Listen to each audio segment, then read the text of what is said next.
पवन सिंह को लेकर एक बड़ी अपडेट सामने आ रही है। सोचे एक वीडियो बनाकर बता दिया जाए। जिस चीज़ को लेकर पिछले बहुत दिनों से बहुत महीनों से इंतजार था, फाइनली इंतजार खत्म होने वाला है। आज रिलीज होने वाला है, बहुत बड़ा कुछ। खैर देखते हैं इस वीडियो में। उससे पहले चैनल को जरूर सब्सक्राइब कर लेना। तो इस समय होली गाने को लेकर थोड़ा सा माहौल छिड़ा हुआ है कि पवन सिंह 2 पुराने गाने रिलीज किए, पिछले साल का शूटिंग, और इस साल तो एक भी गाना रिलीज हुआ नहीं है।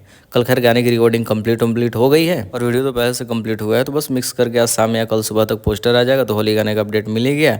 बाकी एक फिल्म को लेकर अपडेट आ रही है, जिस फिल्म को हॉल में रिलीज नहीं किया जा रहा है, डायरेक्ट आज टीवी पे दिखाया जाएगा। डिटेल के साथ बात करेंगे, क्योंकि फिल्म भी है तो एवरेज फिल्म है, फैमिली ड्रामा पे सीमित है, तो सिनेमाघर में रिलीज करने का, बेइज्जती कराने का कोई मतलब था नहीं।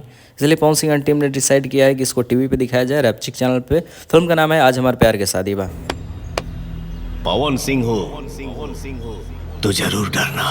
तो इसी फिल्म को डायरेक्ट टीवी पे रिलीज किया जा रहा है, दिखाया जाएगा आज शाम 6 बजे और कल सुबह 9 बजे। तो टीवी पे जो लोग देखना चाहते हो तो रैपचिक चैनल पे जाकर देख सकते हो, लेकिन यूट्यूब पे अभी रिलीज नहीं किया जाएगा। उसका भी सोल्यूशन बताते हैं। तो इंस्टाग्राम का लिंक वीडियो को डिस्क्रिप्शन में डाल दिया, तो वहाँ पे एक बार आकर जरूर कॉन्टैक्ट कर लेना।